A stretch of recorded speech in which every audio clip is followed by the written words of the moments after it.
How's everybody doing tonight? It's Bug from Bug Hunter. I found one of my pens didn't have a cap, and I was like, I have a cap in my pocket. This is perfect. We're all squared away. Did my camera drop? Because that clock used to be fully in frame. What can you do? Good evening. My name is Bug. I'm in a band called Bug Hunter. Yeah, I think I definitely moved my camera. I'm going to move my camera back into a good spot. Talk amongst yourselves for one moment because it's going to bug me the whole stream.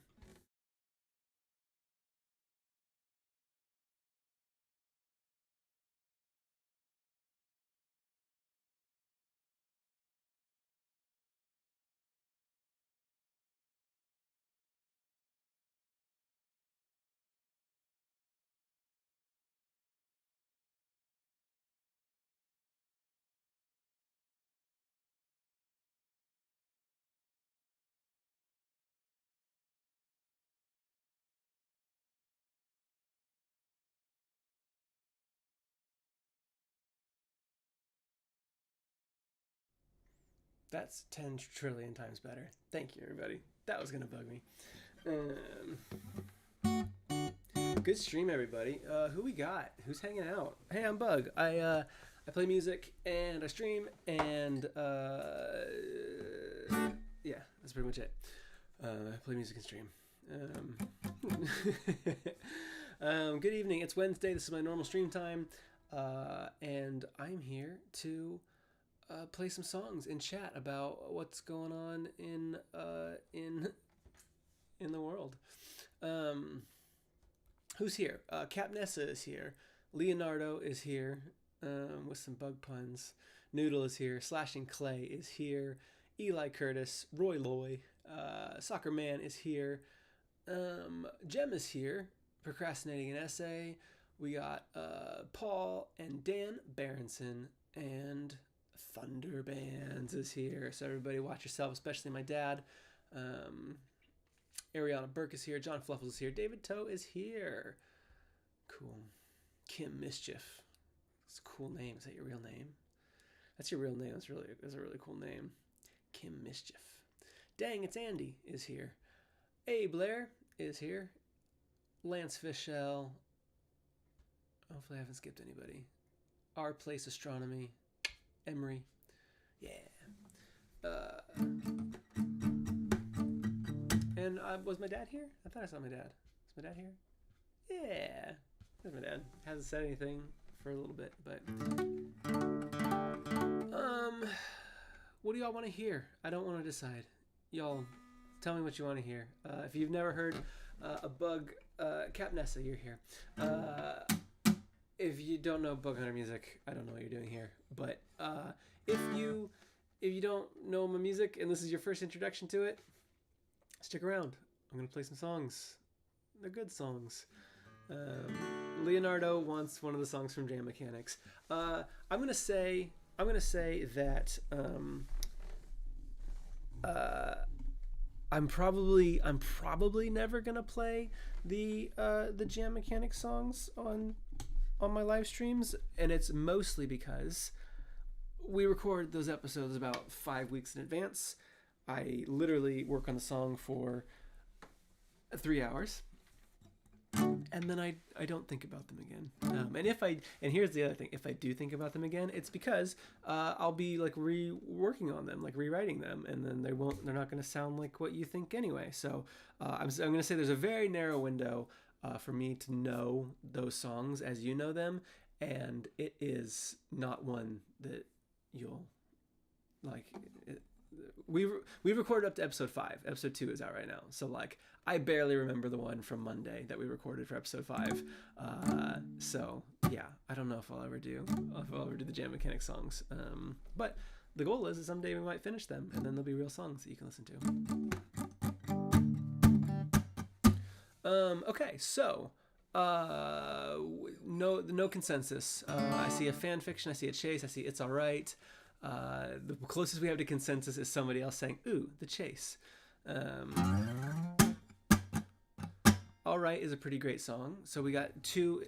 It's All Right. Okay, that's 3. 3 is good enough for me. And oh man, capo is hiding underneath my inventory count. I've been rearranging my office today, and I've been doing an inventory count on all my merch because there's going to be a sale on my website, hopefully tomorrow. I'm just finding like old leftover shirts from previous tours, like that we have like one or two of in different sizes, and it's time to clear them out. So I'm probably going to go through and put some things on sale on my website tomorrow, like deep discounts, just to get rid of things. So anyways, and my capo is hiding underneath my note card of counts. Yeah.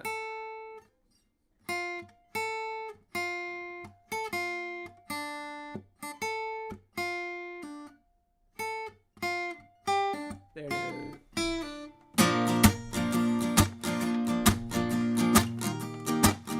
This is a song that I wrote over the course of a couple of weeks on my bus commutes to work when I was living in Seattle.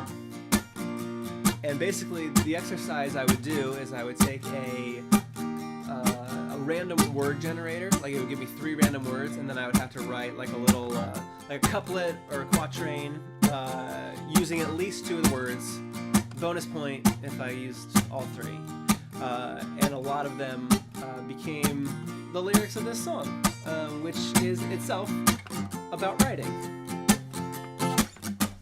My dad, he sought to teach me all the rules of mathematics. I absorbed all of his lessons. Now I sometimes wish I hadn't, because now I know to add up, put 2 and 2 together. I'm curious if ignorance would not suit me better, because I set sail for Washington. The hardest part of moving is the tourist traps to snare ya, and I got the shirt to prove it. I want a hotter body and a cooler sense of style. Want to corner every market in the country by the time I turn 25, the time I learn to drive. Oh, I'm behind the curve because I'm not famous as a child. Alright, I have a thought, it's alright. I write a song, it's alright. You sing along, it's alright. At rock bottom, I'm still better than I've been in my life. I'm waiting for the vampires to leave their homes to feed, so I can swoop and take their parking spot. It's tough out on the street when it's every monster for themselves. I am not a monster though, I just wanna park my Mazda close to home as possible. I always push the people further, asking for a bit more. Lately all these comments make me careful what I fish for. You told me I'm intractable, I only nod my head. Then I had to suck it up and finally Google what it meant. It's alright, I have a thought, it's alright. I write a song, it's alright. You sing along, it's alright. At rock bottom, I'm still better than I've been in my life. I waste my time, I'm alright. I lose my keys, I'm alright. I pet a dog, I'm alright. I got talent and my mama told me that I'm alright.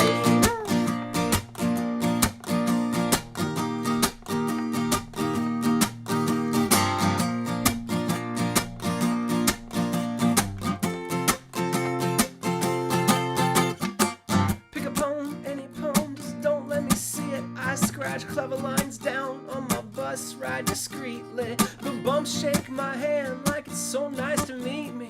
Now I can't read my notes, but they're not worth repeating. I've been looking for a pattern in the data that I gathered. Turns out all you want's a chorus, it's the only part that mattered.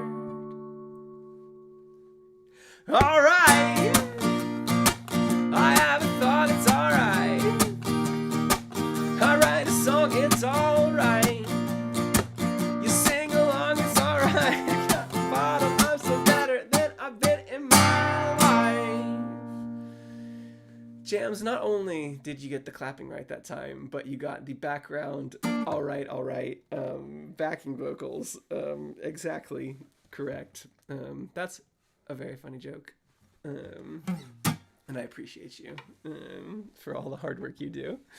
Thank you, everybody. Yeah, that's a great song. It's one of the biggest shames of touring is I don't always get to play all of the songs that I want to play. Specifically on this UK tour that we just did, we did 9 shows across the UK, Dublin, and Berlin. I I varied my set list a lot with kind of the happiness songs I was playing. So some nights I would play like 30 Plan and Alchemical Romance. Some nights I would play Robin and Bank fan fiction. I played Coward a couple times. But the one thing I tried to do was to make sure that every show had at least one unique song that I wasn't going to play at the other 9 shows. And these songs were like Point to Prove and Deserve Me and Go with the Flow and Toddler with the Slingshot. Songs that in the US this year were making like, 25 to 50% of set lists. I mean, Point to Prove was probably something we would play almost every other night, and on this tour, it got relegated down to once.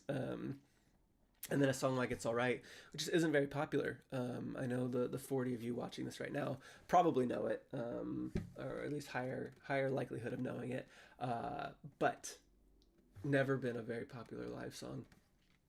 Someday, I will get the courage to play It's Alright to a large room and get an epic sing-along where everybody knows it, but it is not this day. So that's the dream. It took a long time to get there with some songs, like Deserve Me. Deserve Me took a really long time to finally get a room full of people who actually knew it. We tried to make Deserve Me work for a very long time, and it would always kind of got like just a very lukewarm kind of reaction. And obviously, like, we're playing rooms to like 20, 30 people. Now it's like 200. And so obviously just law of large numbers will do that. Now Deserve Me gets the treatment that it deserves, which I'm happy about. I actually played it in London, which was our big filmed show. It was like the one that we had like professional video team there who did our music videos for us. But obviously every song that we picked for that set list, it was a bigger deal because it was going to be filmed nicely and audio nicely, and hopefully we'll have a good product out of that. But I picked Deserve Me because it's such a good live song once people kind of get it. So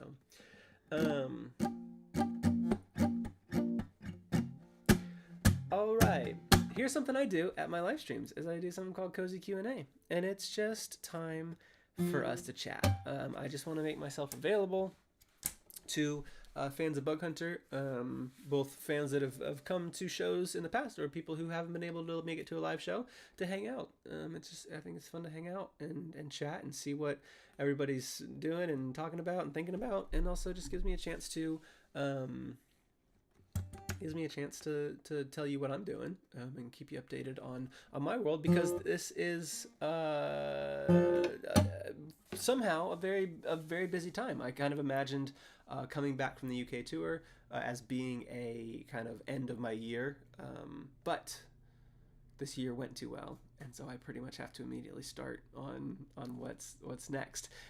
Adding on to that, the fact that Matt and I, in the very end of the July tour, had a 4-hour trip by ourselves from Atlanta to Nashville. Normally we're with Papa Bug, but this particular leg, we had 2 cars between my parents and the tour van. So me and Matt did a solo drive from Atlanta to Nashville, and on that drive we just started talking like, hey, if we had a podcast, what would the podcast be? And we came up with what is now, you all have heard at least a couple episodes, a podcast called Jam Mechanics, and it's basically a song challenge podcast where I challenge Matt to write with some kind of constraint, and Matt challenges me to write with some kind of constraint, and then we go away for it's like 3 hours. We go away for 3 hours, like in real time, and then we come back 3 hours later and show off the demos that we've made. And they're very rough around the edges demos. I'm thrilled that people like them a lot. In no reality, besides the context of Jam Mechanics, would I have ever released these demos. I'm glad you like them. Here's why I say that. If I were to show you a bedtime story after 3 hours, you would understand why I waited until I was done with it to put it on an album, because 3 hours of Bedtime Story is not the same song. It's just not. It's not even close. And so, yeah, throwing songs out into the world without going through my spreadsheet system first is terrifying. But I'm really glad that y'all like them, and it's very compelling and very nice. I spent all year, you know, my songwriting cycle can go anywhere between 2 and 3 years between when I have an idea, write a song, and when I know it's going to be released into the world. You know, I take a song like "Take It Back." You know, wrote it April of 2018, released September of 2019. You know, I think basically any song I write, I think there is going to be at least a year, if not more, before this actually gets out into the world. Just you know, it takes a long time. So the fact that I wrote a demo and then put it out into the world, you know, 4 weeks later with no additional edits to it beyond those first 3 hours is pretty wild. So,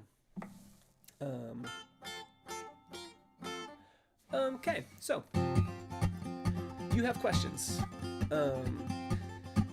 Our very own mod Thunderband says, do you have any spread of cities where there are a lot of super fans who know every song versus more casual fans that only know McCracken, Disco, and Toby? Toby being Too Bad. Toby.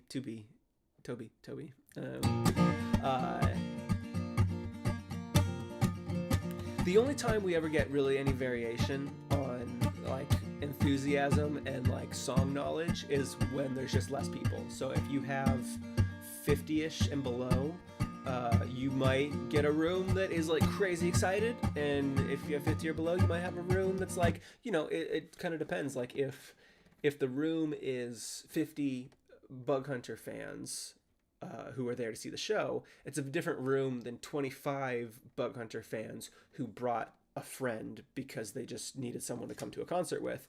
There's a shift, right? You just look around the room, you're like, oh, that person's not singing along, that person's not singing along, and if there's enough people, you can notice it between just like those two different rooms. When you get to 200 people, it's about the same, and then the difference in those rooms are normally the personal space that everybody has. If it's because every city, every state has different ideas about fire code and how many people can fit into a room, like the capacity of the building. So for example, in Boston, we played a show at like this old renovated church that said it was a cap 200. So we sold 200 tickets. And then we played in New York. I think the 2 nights before that was a cap 250. And in New York, that room was 1/5 the size. Let me put it this way. If we packed the Boston room like we packed the New York room, just density-wise, we could have fit 600 people in the Boston room. So everybody in Boston just had more space. They just, like, there wasn't people shoulder to shoulder crammed up against them. And I think there's a mentality around how much you're willing to just kind of let go and just sing, because you can't even hear yourself because you're so packed in. You can't hear your own voice, and that creates a cycle of like, no one can hear their own voice, they're just gonna sing, and then everybody is louder. If people can hear their own voices and they have more of a bubble around them, they sing quieter, which causes them to be able to hear their voices again. And so the enthusiasm of a room that's packed like New York was versus a room that was more spread out like Boston night 2 is just different vibes. You know, you can get away with some of the more kind of like cozier introspective stuff when people aren't just like hyped and jumping. And so, you know, I have that across my discography. So anyways, did that answer your question? Probably not. Paul says, what were you at the dentist for? Just routine checkup every 6 months. I only put that as the title because I just basically I copy and paste the live streams titles, and the last one was Back from Tour Edition, and I went to the dentist today, so I just wrote Back from Dentist Edition. Maybe I'll keep doing that and just say Back from whatever I was doing that day edition. Making Monkey says, we sang our asses off in Berkeley. Yeah, you did. Love that.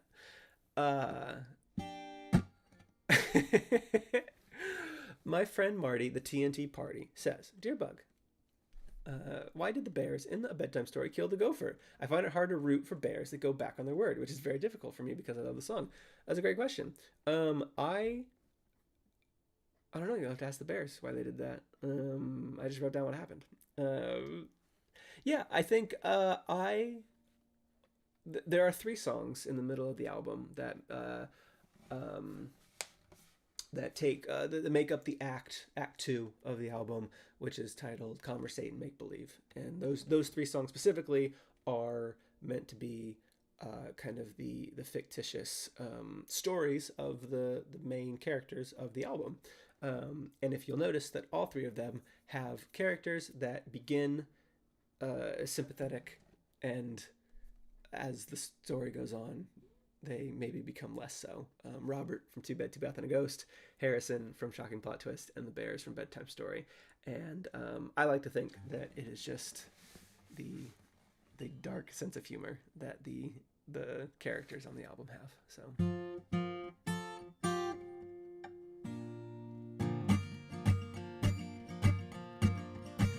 Patsy wants to know, how is the planning for the full discography playthrough going? Hey, it's going well. We launched tickets. I'm still unsure. I would love to come back. I think it's been a week since we put the tickets up on sale. I would love to come to you and say, tickets, we're sold out already. It's not that. It's not, it's not one ticket to one person. It's doing all right. I'm still kind of in a wait and see of whether or not it's something that I want to continue doing in other cities. I just think I'm going to have to put a little bit of advertising muscle, which I normally don't do for tours. But this was, it's a big ask. It's not just like, hey, Bug Hunter's coming to town. It's Bug Hunter is playing everything, and that might not be as appealing to casual fans as, hey, oh yeah, I know Jim McCracken, I'll go see that guy live, versus, I know Jim McCracken, but I gotta sit through, 2 hours of the other nonsense. It's a bigger ask for people. So tickets are doing well. Show's gonna go great. We'll make money on it. It'll be good. I can continue doing what I'm doing for a living, but I am still kind of waiting and seeing how sales go over the next month before I figure it out. So John says Atlanta was a special night.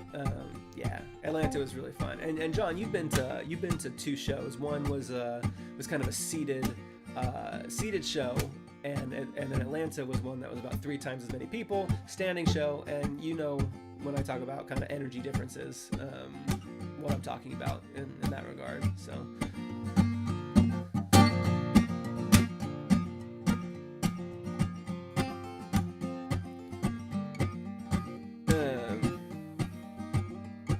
Kaylin says, I would love to see it come to Louisiana. I definitely understand why that may not be possible.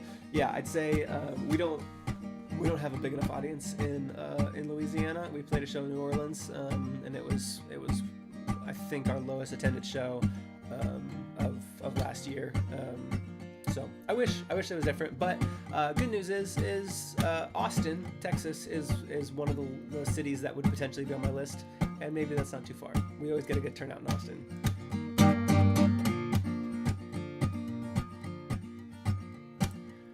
SF couldn't make it to the Pittsburgh show. I'm sorry. It was really fun. And what I'll say is it was so fun that we would love to come back someday. So.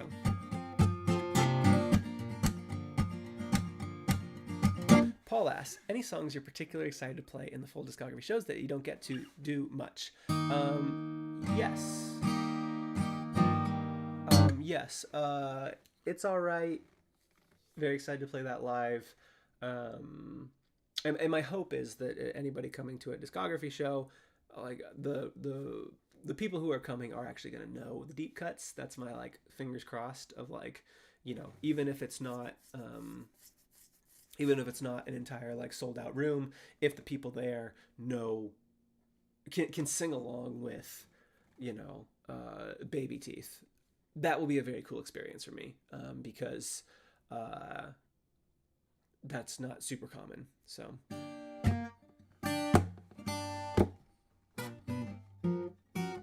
Kayla would drive to Austin to see it. Amazing. Who I'm Singing To is also one that I would love. I'm looking forward to. I mean, most of Torn Between a Couple. I think I was on the UK tour and I was trying to distribute my set list between all the albums, and basically what my set list has become with a 12-song set list is I can do Key to Being Lonely and Making Up Words off of Torn Between a Couple, and then I have to move on. I have so many songs now. I mean, 44 songs for a 12-song set list is just, it's so hard to condense it down when there's, several that I have to play at every show, or else people would riot. So yeah, I've basically, I never say never. I did Who I'm Singing To and Slow Burn at some point on the UK tour, but like on a normal set list, I'm giving Torn Between a Couple 2 songs. So the other 9, I'm looking forward to playing those at the full discography show. A lot of the ones on Bigger Than Myself don't get a lot of play either. Hide and Seek, Headlights, Waving Goodbye are all great ones. Magic 8, and I almost never play those. So.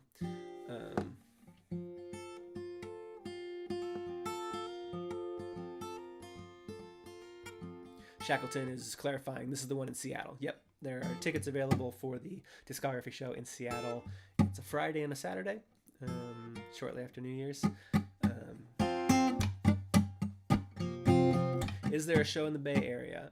Bay Area, if the Seattle show is successful enough for us to do it somewhere else, we'll eventually do it in the Bay Area, because we have Kyle Court advantage. My drummer lives in the Bay Area, so I don't see why we wouldn't. I don't see why we wouldn't do one there if we are going to continue to do them. One of the other things about the discography shows is I also have this small worry that, say I do a discography show in Seattle, and then everyone who comes to it says, well, you know what? I've seen every Bug Hunter song live. I don't really need to go to another one, because he's not going to play anything I haven't heard. So I have a little bit of trepidation about that as well, which is, I think totally valid, even if it's subconscious. I think anybody in here would just say, no, we'll keep going to shows, but I don't know. Maybe I'm doing it a little too early in my career, but I just thought it'd be fun. I thought it'd be a fun experiment, so.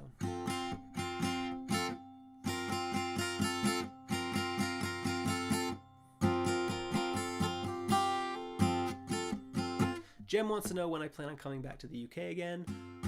We've done it in October the last 2 years. If next year goes all right, then yeah. Luciana says anyone that's a true fan would go to every concert, and I agree with you, but the people who aren't true fans then won't come, and they exist, so.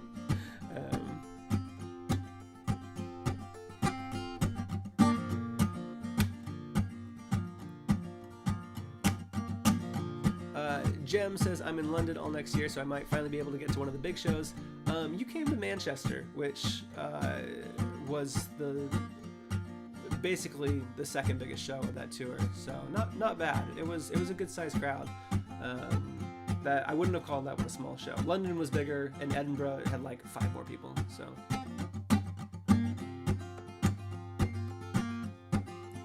Leonardo says, I would go to every concert, but I'm too far away from everything, and I'm just a kid. 2 great reasons.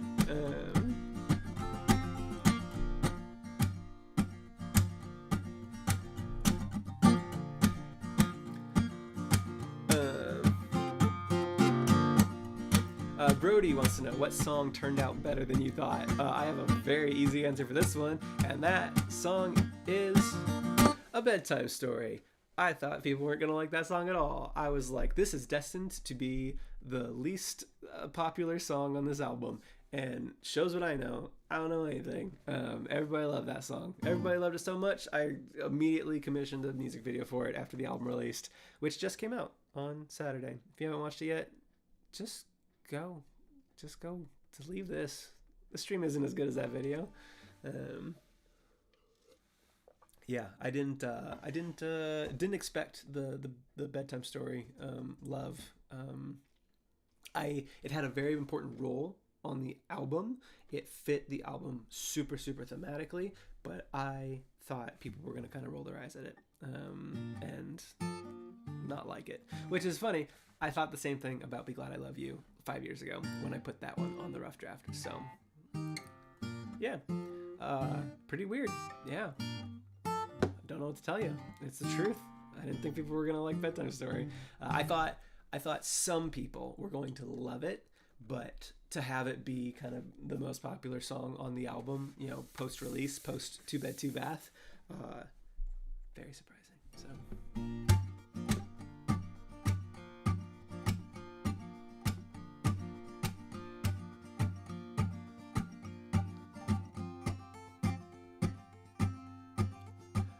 Lance wants to know, what does Ursa on the energy drinks in the video mean? I think that's, I'm gonna embarrass myself here. Latin for bear. Yeah, that's a Deep Blue Ink little joke. Yeah, just a bear reference. Yeah. Oh, Dan will know. Dan's got my back. Dan the Latin man. Thank you, Dan. Yes, Ursa, Latin, bear. A little cheeky joke from Deep Blue Ink. And that's why you go with Deep Blue Ink, because Deep Blue Ink is going to do that extra work to make great Latin jokes for Dan.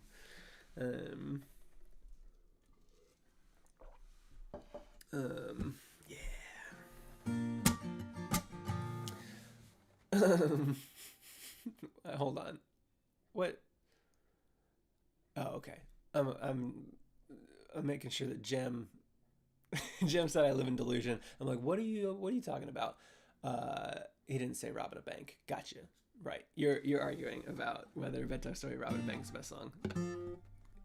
Fight away. It's fine. There's no fighting allowed on the streams unless you're arguing about what song is the best song on Happiness Without a Catch.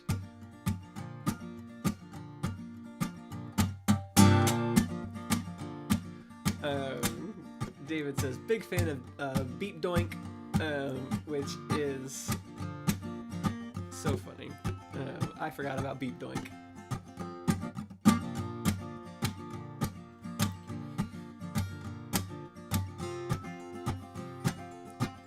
Showed my mom Happiness Without a Catch for the first time, and she loved Bedtime Story. Yeah, share the album with people. I from what I've heard, generally, people are finding this album actually a pretty decent starting point for Bug Hunter, which I'm thrilled about, because when you written an album called The Rough Draft in 2018 and you feel like your life is peaked, it makes you very unsure about how people are going to receive things. But what I've heard from some people is that Happiness, just like the album Happiness Without a Catch, is worthy of just bringing their friends around and just being like, we're gonna sit and listen to this for 40 minutes, because and it is, I mean, it is a ride, it's a story, it's it's don't put it on shuffle, please, don't put it on shuffle, listen to it in order. Yeah, so yeah, I don't know. You all tell me. My answer has always been, if it's like, hey, what kind of music do you make? What's the first thing I show somebody? Jam McCracken, Disco in the Panic Room, or Two Bed, Two Bath and a Ghost, depending on kind of who I'm talking to, what kind of music they like. So if you have a different answer now that Happiness is out, I'm definitely interested to hear it. I can't be unbiased about my music, because I thought that A Bedtime Story was going to be a clunker. So, not a clunker. I knew I wouldn't put out a song if I didn't like it. But it's something like Baby Teeth. Baby Teeth. I love that song, but I know on the rough draft it's probably the least popular song, and so I just kind of thought, maybe Bedtime Story will be the Baby Teeth of this album, where it'll find its audience and people who like it will really like it, and then a lot of people will just skip it because it's kind of silly, it's kind of hokey. So, that's how I think of it. I don't want it to ever come across that I think my songs are going to be bad. It's more just I've been doing this a long time, and I know, it's just people are going to pop off for Jam McCracken, and they're going to, politely listen to Baby Teeth. I love that song, and if it connects with you, if you're someone who resonates with the ideas in Baby Teeth, it can be super meaningful. But it's just as a smaller audience to start with. So, Dan says Jim McCracken followed by Take It Back has gotten some friends to listen to your music. What? That's worked. It's terrifying. Jem's dad listened to McCracken and 2B2B. I think that's a really good start. Two Bed Two Bath might be the best Bug Hunter song to start with because it's so, I think, engaging in as far as like a song. Like it kind of grabs you from the beginning and takes a lot of twists and turns that even Dear McCracken doesn't really take. Like Dear McCracken is a story, but there's not really any twist to it. It's just kind of like observations, chorus, inferences and observations and conclusions, and then a chorus, and then a final kind of wrap up. Whereas Two Bed Two Bath is just like, let's go. We have 4 bridges in this song, and they're all different. Here we go, and then you're gonna cry, maybe. And it also helps that there's an animated music video that like 1-to-1s the lyrics. So.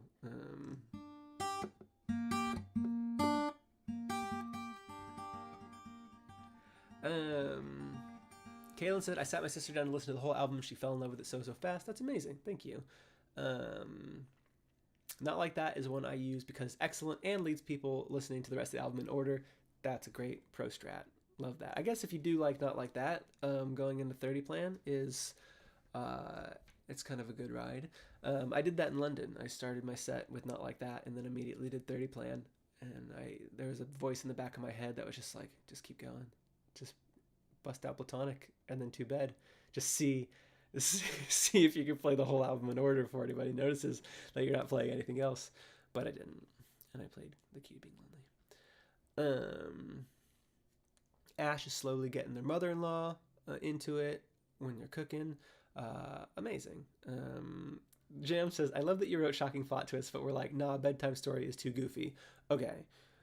Bedtime Story is a degree goofier than shocking plot twists. It's like a banjo immediately, and it's got like the bass that goes like, it's super silly. And if I had written shocking plot twist in that same style where you knew the plot twist immediately and it was banjo and silliness from the start, but you don't know that shocking plot twist is silly until the end, whereas Bedtime Story you know within about 30 seconds. So Stormy got someone in with 2 Bed 2 Bath.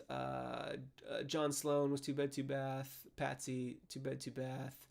Noodle said Pine Cones. Oh, Making Monkey says start with Braggin. Interesting. As much as I didn't think people would get into a bedtime story, I have the opposite. I thought people would be more into Braggin than they were. I called that one wrong. I thought that Braggin was destined to be a setlist staple, and now it is basically a never play. And I think I recognize why. It's impossible to sing along to. There's no sing along in Braggin. Every chorus is different, and I do this all the time, but there's really nothing to latch onto for people to sing along. So, but it's very fun.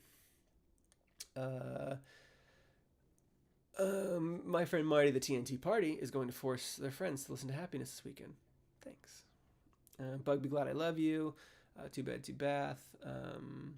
One of the best date conversations was the meaning behind 2 Bed 2 Bath. Yeah, I think Happiness has a lot of those moments of like, what do you think happened? Pine Cones is a good start. Jem says Happiness is a no skip album. I appreciate that. I think if I had to pick which album of all 4 would have more people say I don't skip anything on this, I would say it's Happiness. Not to say that every song on Happiness is like the best 11 songs I've written, but like overall, I think there's just enough variety. Every song I feel like I kept very fresh and cohesive along with each other. So Tyler with a Slingshot is a fun one too. Yeah. Anywhere that we have a animated music video feels like a great place to start because it's just so easy and watchable. So that would Be Glad I Love You, Tyler with a Slingshot, 2 Bed 2 Bath, Platonic Best Friend, and A Bedtime Story. We have 5 Deep Blue Ink music videos now, and then we have 3 live action ones: Pine Cones, Disco, and Braggin'. And those are all amazing as well. Wow, we have 8 music videos. That's nuts. Yeah. So, but yeah, from these comments, it sure sounds like just start anywhere. It's fine. Yeah. Jam says best paced album, which helps with the no skipness. Thank you. Appreciate that. Cool. Should I play another song? Y'all cool with that? What time is it? You guys are chatting like crazy. Leonardo asks, will you ever make the Bug Bites into full-size music videos? No. The idea behind the Bug Bites was that we don't want full music videos for these songs. Let's just take a 20-second snippet that we think would be really fun to animate and do. I suppose if we had put out a Bug Bite and it went like super viral and there was like overwhelming demand to be like, finish this, we would have looked at it, but that didn't happen. So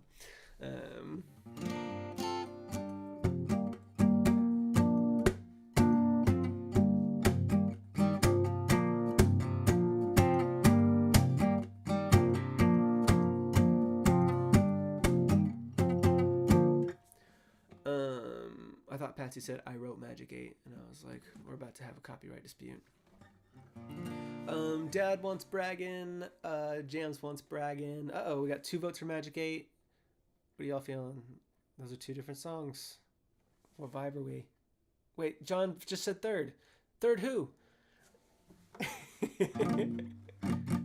Okay, I think that's a lot of bragging.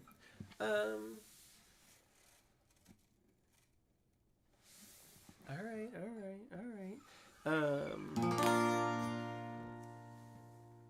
Funny story about this song. This song existed in so many forms before it was Braggin'. I had kind of the bridge of this song for a very long time. I had the verse of this song for a very long time. The second verse specifically, the pin that shit up on the fridge verse, for a very long time. And I was just rearranging it until I came up with the originally it was I'm bragging left and right, da, da, da, da, and I was like, I don't like that. I'm going to use less words, but I still have that number of syllables.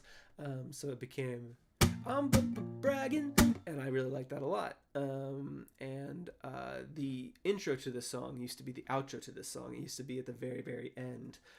And it was just like, I felt always like it just like killed the momentum of the song. And I was like, I really like these lyrics, but it just like doesn't fit here at the end. And I don't remember if it was Jesse or if it was Kyle, or maybe it was me. I don't know. Was just like, why don't we just put it at the beginning of the song? Just make it the intro, because it is kind of a slower momentum, and then we can pick it up from there. So imagine, if you will, an alternate reality where this was not the intro. I hate bragging, marketing just never seemed intuitive, so I've stayed back, and in the past, I've had nothing to do with it. But people need a map to see what they should give a damn about. To save a forest, you may have to print a couple pamphlets out. Oh, this attitude is new to me, but things ain't how they used to be. As soon as we begin to sing, you plug your ears cartoonishly. I check the pecking order well before I cross the road, but either way I go, I'd always end up feeling like a joke. I mess up all the time, but you were doing awesome, kid. Time to drop the pouty lip and learn to take a compliment. I'm bragging and I'm buffing up my feathers. A chicken with a switch in his position altogether. I'll stick my chest and neck out as I decorate this fairy tale. The color will attract a mate or aggravate the alpha males. So just find a purpose, don't consume. Produce a tune or something new. Use your hands to make a thing that won't exist unless you do. You may not make a masterpiece, get your face in magazines. You won't be the next Newton just by napping under apple trees.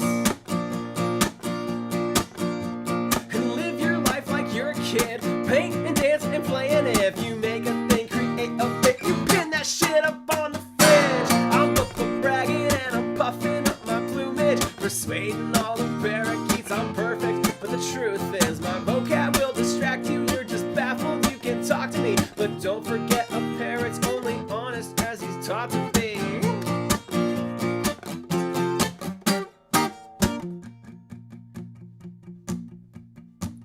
I might exaggerate to turn it up a notch.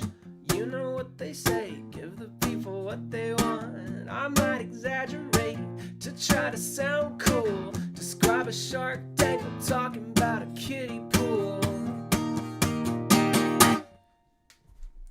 Whew. And I'm diving right in, I am swimming just to make a big splash. Little fish in big pond, little bird and bird bath. I can puff out my chest as I float on my back. I am buoyant, I guess, when I learn to relax. If I'm gonna speak up, then I better impress. Make my diaphragm grow and my vocal cords stretch, and my voice will get hoarse, but my story will spread like a ponytail told off the top of my head. I'm bragging and I'm puffing up my ego, a penguin playing make-believe but rocking his tuxedo. I'll learn to wing it when I think that plan is going south. No matter what, I'll always strut and find something to brag about.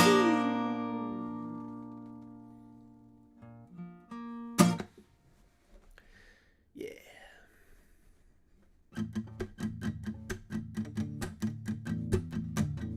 I do like that song.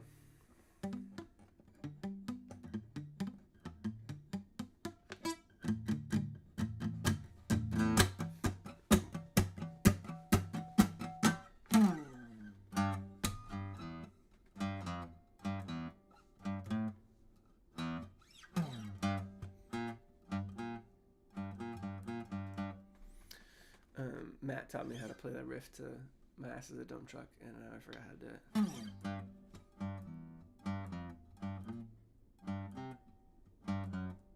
How'd it go?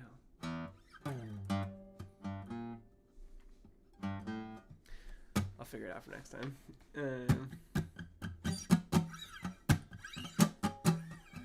Why don't I stick around for a couple more minutes? Yeah. I think I'm done for songs. But if you want to stop, we'll do a few more questions. Chat about a couple things. Here's things going on in my world. Like I said, be on the lookout if you're looking to pick up some of the older Book Hunter T-shirts or merch that I'm gonna try and get rid of here because I was reorganizing my office today, and I just found a couple stragglers, some old shirts, just like one or two left of some old ones. Then I'm going to be having probably a sale on my website tomorrow. I'll announce it.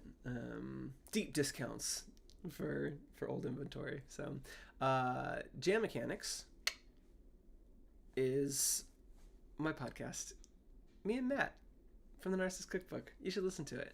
If you are looking for more Bug Hunter material, that's the fastest place to do it. It's a songwriting challenge podcast, and it comes out every other Monday, so should be about 5 days. I need to upload episode 3. Reminder to myself. And it's very good.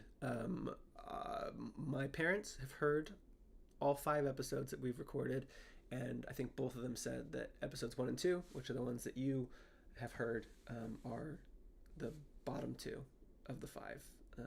They said it just only gets better. So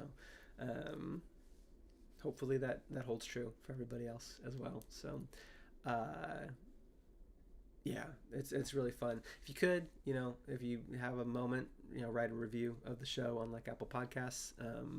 Really helps us, just for, we're still at the stage where basically everybody listening to it is just fans of the Narcissist Cookbook and Bug Hunter, but we can envision a future here where people are finding the podcast without knowing who we are, and so having kind of people vouch for us in reviews is very helpful. Nobody wants to nobody wants to find a podcast and then like, you click on it and there's like no information about it. Like there's a psychology in knowing that people like something already, before you give it a chance to. Same reason that Torn Between a Couple sat on Spotify for a year, and then Dear McCracken came out, and then all of a sudden people were listening to those songs. People are more comfortable listening to something that has a million streams next to it versus something that has 30 streams. Same song, Key to Being Lonely, same song, but it helps people just know, hey, I'm not going to waste my time listening to this, because other people have told me that it's good. So if you could, if not, it's fine. But we're just happy that you're listening. If you haven't checked it out, if you're in this stream, here's what I'll say.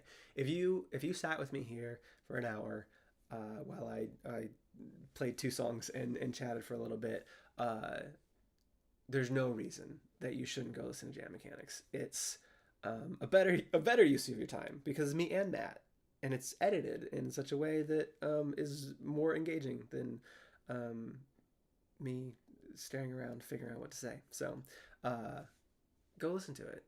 If you're like, I don't have time, skip the next live stream and listen to it then. Easy. Yeah, Thunder Jams. It's named after jams. So yeah.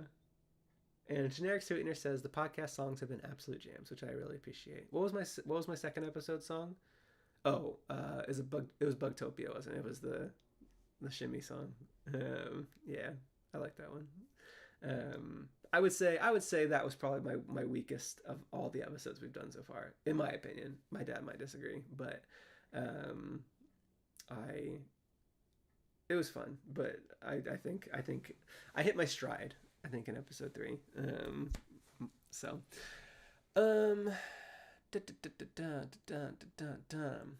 I appreciate everybody coming and hanging out. If you missed the stuff about the Discography show, I'm playing my entire discography over 2 nights in Seattle, January 5th and January 6th. I know that I will at least have Jesse there with me, depending on how ticket sales go. I'll hopefully have Kyle as well. Yeah, so I'm really excited for it. What else? The postcard of the day has been sold today, so but you can check again tomorrow at 10 a.m. And basically every day a new postcard comes out, and only one person can buy it that day. Today's was already bought, but tomorrow 10 a.m. I can try and see. Let's see what I got here. This one was today's. Yes, today's the 15th. Yeah, this is a good one. This is Now I'm Older and I'm More Self-Assured. I'm just a little nostalgic for something a little more pure from Yes or No. So if you want that, 10 a.m. Eastern Time. That's when it goes up on the website. What time are the shirts dropping? I don't know, Jem. I'm sorry. I was doing my inventory before I started the stream, and I gotta upload everything, and then I gotta like make all the discounts and everything. So, I'm hoping it's tomorrow. It'll probably be the first thing I do when I wake up. So maybe 10 a.m. Let's say I'm gonna try and set a goal that I'll have it done by 10 a.m. Eastern Time. So. And there's like honestly, there's not a lot. It's literally like, I have like 2 small like shirts from like 3 tours ago. Yeah. I may not even have everything in everybody's sizes, but just trying to clear some space as I get new merch. Yeah. Oh, we have Rough Draft vinyls. If you're looking for Rough Draft vinyls, we have those.